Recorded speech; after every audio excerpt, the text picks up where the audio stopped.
पार्वती के विवाह के संबंध में मैना और हिमालय का वार्तालाप। पार्वती और हिमालय द्वारा देखे गए अपने स्वप्न का वर्णन। नारद जी बोले, हे विधे, हे तात, हे शिव भक्तों में श्रेष्ठ, हे प्राज्ञ, आपने करुणा करके भगवान शिव की यह अद्भुत कथा कही, उससे मेरे मन में बहुत प्रीति बढ़ी है। हे विधे, जब दिव्य दृष्टि वाला मैं अपने स्थान को चला गया, तब हे तात क्या हुआ, अब कृपा कर उसे मुझे बतलाइए। ब्रह्मा जी बोले, हे मुने, आपके स्वर्ग चले जाने पर कुछ समय बीतने पर मैना ने हिमालय के पास आकर उन्हें प्रणाम किया। तत्पश्चात पुत्री को प्राणों से भी अधिक चाहने वाली साध्वी गिरी प्रिया मैना वहां बैठकर अपने पति गिरिराज से विनय पूर्वक कहने लगी। स्त्री स्वभाव के कारण मुनि की बात को मैंने अच्छी तरह नहीं समझा। मेरी तो यह प्रार्थना है कि आप कन्या का विवाह किसी सुंदर वर के साथ कर दीजिए। यह विवाह सर्वथा अपूर्व सुख देने वाला होना चाहिए। गिरिजा का वर शुभ लक्षणों से संपन्न और कुलीन होना चाहिए। मेरी पुत्री मुझे प्राणों से भी अधिक प्रिय है। वह प्रिया उत्तम वर पाकर जिस प्रकार भी प्रसन्न और सुखी हो सके वैसा कीजिए। आपको मेरा नमस्कार है। ब्रह्मा जी बोले, ऐसा कहकर अश्रु युक्त मुख वाली मैना पति के चरणों में गिर पड़ी। तब बुद्धिमानों में श्रेष्ठ हिमवान उन्हें उठाकर यथोचित बात कहने लगे। हिमालय बोले, हे देवी, हे मेनके, मैं यथार्थ और तत्व की बात बताता हूँ, सुनिए। आप भ्रम छोड़िए। मुनि की बात कभी झूठ नहीं हो सकती। यदि आपको पुत्री के प्रति स्नेह है तो उसे सादर शिक्षा दीजिए कि वह भक्ति पूर्वक सुस्थिर चित्त से शंकर के लिए तप करे। हे मेनके, यदि शिव प्रसन्न होकर काली का पाणी ग्रहण कर लेते हैं तो सब शुभ ही होगा और नारद जी का बताया हुआ अमंगल नष्ट हो जाएगा। शिव के समीप सारे अमंगल सदा मंगल रूप हो जाते हैं। इसलिए आपको शिव की प्राप्ति के लिए पुत्री को तपस्या करने की शीघ्र शिक्षा देनी चाहिए। ब्रह्मा जी बोले, हे नारद, हिमवान की यह बात सुनकर मैना परम प्रसन्न हुई। वे तपस्या में रुचि का उपदेश देने के लिए पुत्री के पास गई।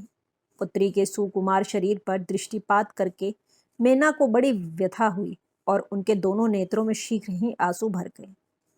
तब गिरी प्रिया मैना पुत्री को उपदेश न दे सकी, किंतु माता की उस चेष्टा को वे पार्वती शीघ्र ही समझ गईं। तदनंतर वे सर्वज्ञ परमेश्वरी कालिका देवी माता को बार बार आश्वासन देकर शीघ्र कहने लगे, हे माता, हे महाप्राज्ञ, सुनिए। आज की रात्रि के ब्रह्म मुहूर्त में मैंने एक स्वप्न देखा है, उसे बताती हूँ, आप कृपा करें। हे माता, एक दयालु एवं तपस्वी ब्राह्मण ने मुझे शिव के निमित्त उत्तम तपस्या करने का प्रसन्नता पूर्वक उपदेश दिया है। ब्रह्मा जी बोले, हे नारद, यह सुनकर मेनका ने वहां शीघ्र अपने पति को बुलाकर पुत्री के देखे हुए उस स्वप्न को पूर्ण रूप से बताया। तब मेनका से पुत्री के स्वप्न को सुनकर गिरिराज बड़े प्रसन्न हुए और वाणी से पत्नी को समझाते हुए कहने लगे, हे प्रिय, मैंने भी रात के अंतिम प्रहर में एक स्वप्न देखा है। मैं आदर पूर्वक उसे बताता हूँ, आप प्रेम पूर्वक सुने। नारद जी के द्वारा बताए गए वर के अंगों लक्षणों को धारण करने वाले एक परम तपस्वी प्रसन्नता के साथ तपस्या करने के लिए मेरे नगर के निकट आए। तब मैं भी अति प्रसन्न होकर अपनी पुत्री को साथ लेकर वहां गया। उस समय मुझे ज्ञात हुआ कि नारद जी के द्वारा बताए हुए वर भगवान शंभु यही हैं। मैंने उन तपस्वी की सेवा के लिए अपनी पुत्री को उपदेश देकर उनसे भी प्रार्थना की कि वे इसकी सेवा स्वीकार करें, परंतु उस समय उन्होंने उसे स्वीकार नहीं किया। इतने में वहां सांख्य और वेदांत के अनुसार बहुत बड़ा विवाद छिड़ गया। तदनंतर उनकी आज्ञा से मेरी पुत्री वहीं रह गई और अपने हृदय में उन्हीं की कामना रखकर भक्ति पूर्वक उनकी सेवा करने लगी। हे सुमुखी, मैंने यही स्वप्न देखा था जिसे तुम्हें बता दिया। अतः हे प्रिय, कुछ समय तक इस स्वप्न के फल की परीक्षा करनी चाहिए। इस समय यही उचित जान पड़ता है। अब आप इसी को मेरा निश्चित मत समझिए। ब्रह्मा जी बोले, हे मुनीश्वर, यह कहकर वे गिरिराज तथा मैना शुद्ध चित्त हो कुछ काल पर्यंत स्वप्न फल की प्रतीक्षा करने लगे। इसके अनंतर अभी कुछ ही काल बीता था कि सृष्टिकर्ता तथा सज्जनों को गति देने वाले परमेश्वर शिव जी सती के विरह से अत्यंत व्याकुल होकर सर्वत्र घूमते हुए गणों के साथ तप करने के लिए प्रेम पूर्वक वहां आए। सती के प्रेम विरह में व्याकुल चित्त वाले वे वहीं अपना तप करने लगे। उस समय पार्वती अपनी दो सखियों के साथ उन्हें प्रसन्न करने के लिए उनकी सेवा में लगी रहती थीं।